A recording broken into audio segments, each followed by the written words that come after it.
what challenges might leaders face in developing these capacities?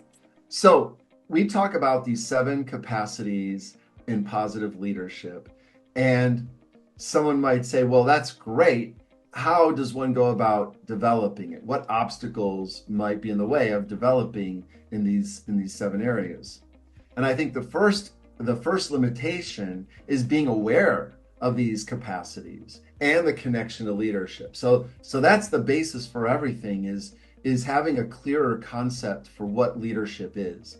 And I think I would love to, talk about this in every one of the videos, because that's really the anchoring point for all of our work is let's get clear on what leadership is so that we could get better at it. And we need to get better at it because society's well-being depends on the well-being of the institutions and organizations within it.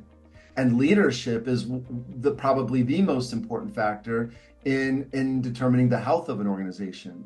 But the problem is we don't know what leadership is. There's a great deal of confusion because leadership is touted as this one has. It's communicated in a way that you want to be that, and everybody needs to be special in this leadership way. Everyone needs to rise to the top. Well, just think about it. If you have out of 100 random people and all 100 of them are striving to be in charge because that's their view of leadership, then there could be a lot of tumult within this population. And that is what happens in a lot of organizations is conflict around status that will either be a major problem or a minor one.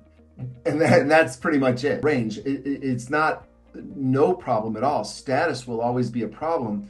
And so when leadership is tied to status, there's going to be leadership problems. And what do I mean by that? Let me try to get more specific about it.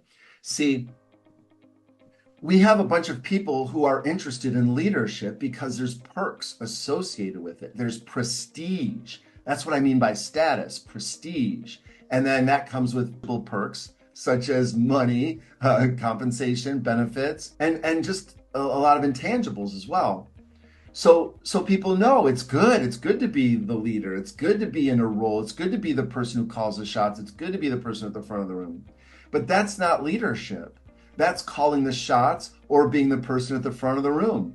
That's authority. That's dominance. That's being in command. And that's not the same as leadership. I'm not criticizing those things. I'm just saying if I have all of these things in one, bowl of porridge all mixed up, and I just think all of that is leadership, then I just have leadership porridge. I don't have leadership.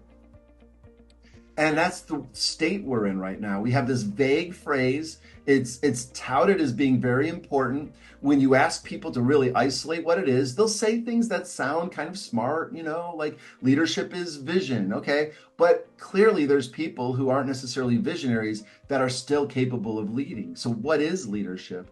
And for us, what we do is the first step to get clear on what leadership is to separate it from the thing that it isn't, which is authority.